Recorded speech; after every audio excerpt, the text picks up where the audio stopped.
Good morning बच्चों। आज की क्लास में हम वाक्य के बारे में पढ़ेंगे। अपने मन के विचारों और भावों को व्यक्त करने के लिए हम वाक्यों का प्रयोग करते हैं। कभी-कभी हम मात्र एक शब्द से ही अपने भाव को प्रकट कर देते हैं और दूसरों के भावों को समझ लेते हैं। अतः वाक्य हमारे वार्तालाप की आधारभूत इकाई होती है।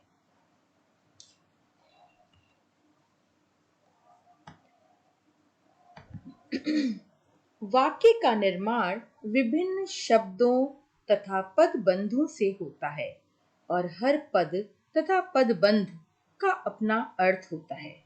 ये पदबंध एवं पद व्याकरण के अनुसार व्यवस्थित क्रम में होते हैं। तो बच्चों, शब्दों का सार्थक समूह जो कि व्यवस्थित क्रम में हो तथा वक्ता के आशय को स्पष्ट करता हो, वाक्य कहलाता है। वाक्य के दो अंग होते हैं, उद्देश्य और विधेय। आप देखिए, सामने आपको दिख भी रहा है कि वाक्य में कर्ता या जिसके विषय में कुछ कहा जाए वह उद्देश्य होता है। जैसे मोहन ने अपना काम पूरा किया। यहाँ पर मोहन के बारे में बात हो रही है, इसलिए मोहन उद्देश्य है। विधेय उद्देश्य के विषय में जो कुछ भी कहा जाता है वह विधेय होता है। यहाँ मोहन उद्देश्य है और उसके बारे में बताया जा रहा है कि उसने अपना काम पूरा कर लिया, इसलिए अपना काम पूरा कर लिया विधेय है।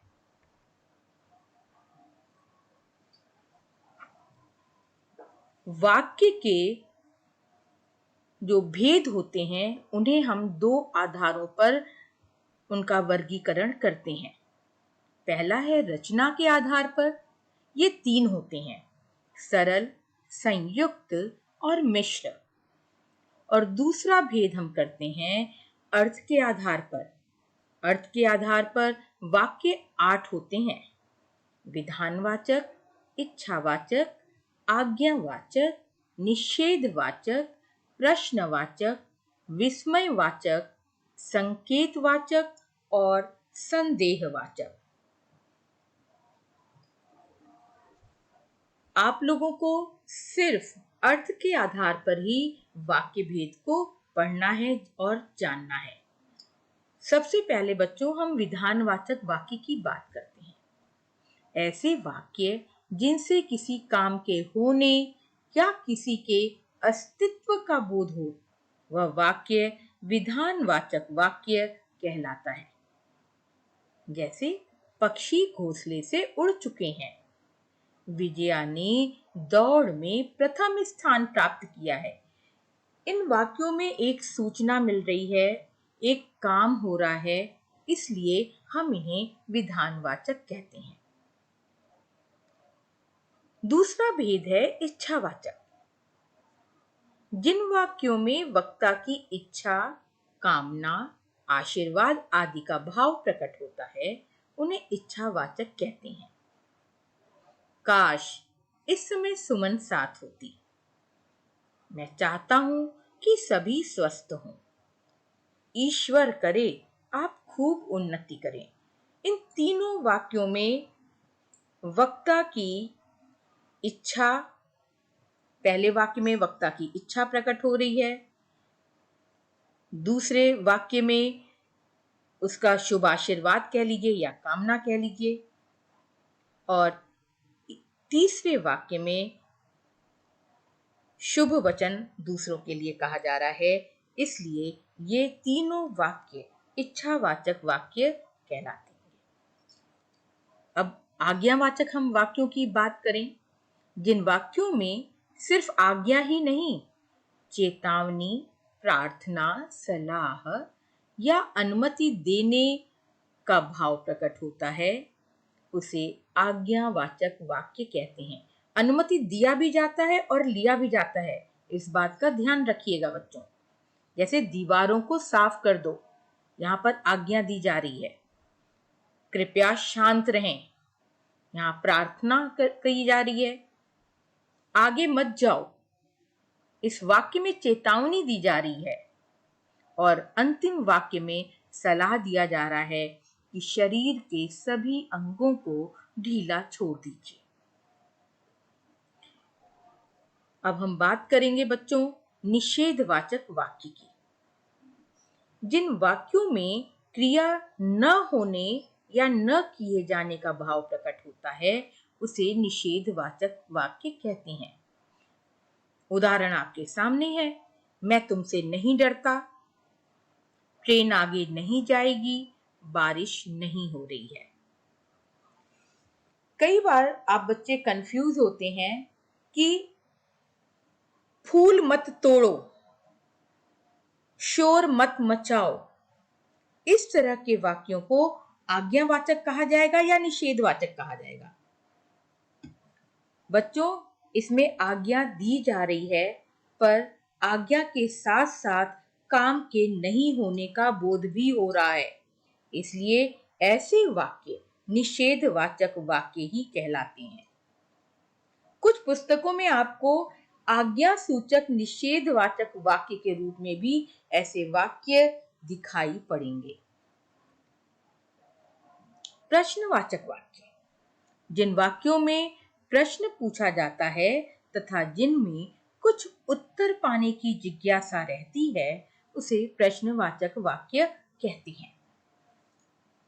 इन वाक्यों को हम बड़े आसानी से पहचान सकते हैं, क्योंकि इन ऐसे वाक्यों में क्या, कब, क्यों, कैसे, कौन, किसे, किसका आदि प्रश्नवाचक शब्द दिखाई पड़ते हैं। और सबसे आवश्यक पहचान है कि ऐसे वाक्यों के अंत में प्रश्न सूचक चिन्ह जरूर लगते हैं। जैसे उदाहरण आपके सामने है। विक्रम, किसकी राह देख रहे हो? रमा, तुम कब आई?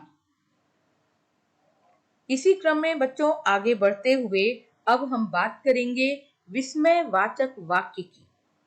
विस्मय का अर्थ होता है आश्चर्य। ये आश्चर्य कभी खुशी के कारण भी होता है, कभी दुख के कारण भी होता है, कभी प्रसन्नता के कारण होता है और कभी घृणा के कारण होता है।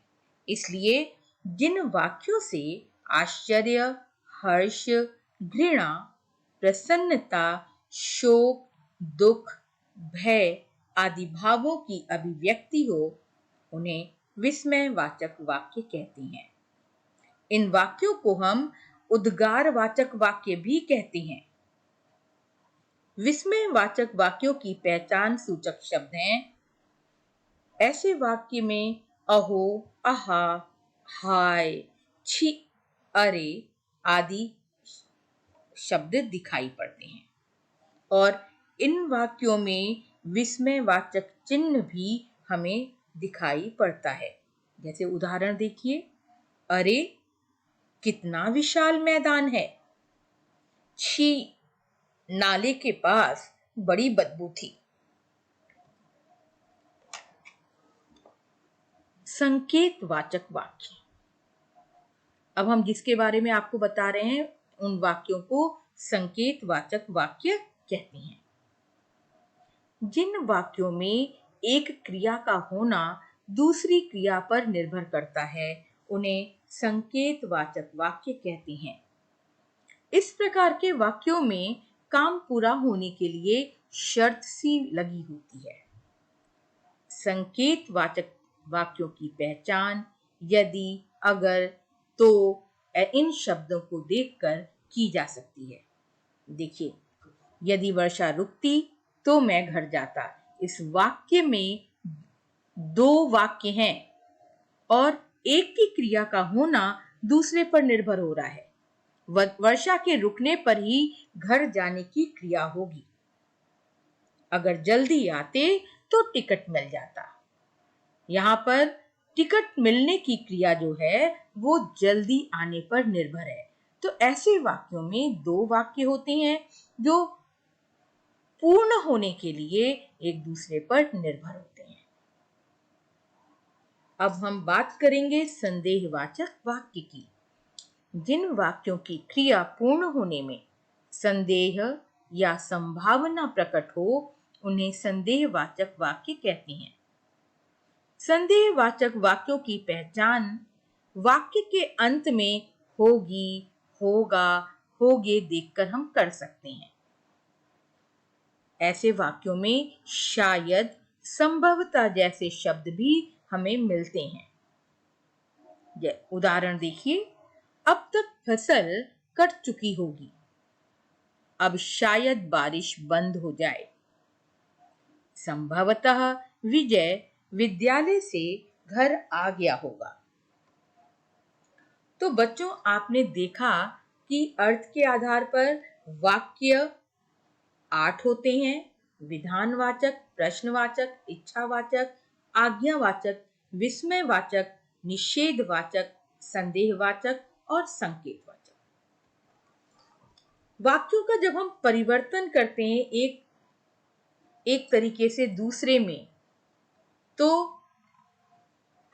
विधानवाचक वाक्य जो हैं ये आधार होते हैं। जैसे आपके सामने उदाहरण मैंने लिया है, विधानवाचक वाक्य है राम खेल रहा है। अब इसे हमने प्रश्नवाचक में बनाया, क्या राम खेल रहा है? इच्छावाचक देखिए, राम खेलना चाहता है। आज्ञावाचक में, राम तुम खेलने जाओ या राम तुम खेलो, ये दोनों ही सही होगा। विस्मयवाचक में इसका रूप बदल गया, वाह राम कितना अच्छा खेलता है। निषेधवाचक में देखिए, राम नहीं खेल रहा है। संदेहवाचक में, शायद राम खेल रहा है। और संकेतवाचक में, यदि राम खेलता तो अच्छा होता।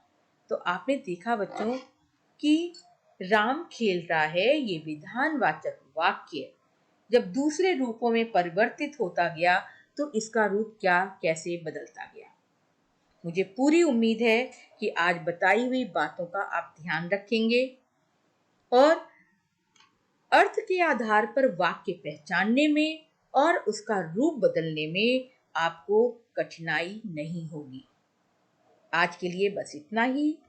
धन्यवाद।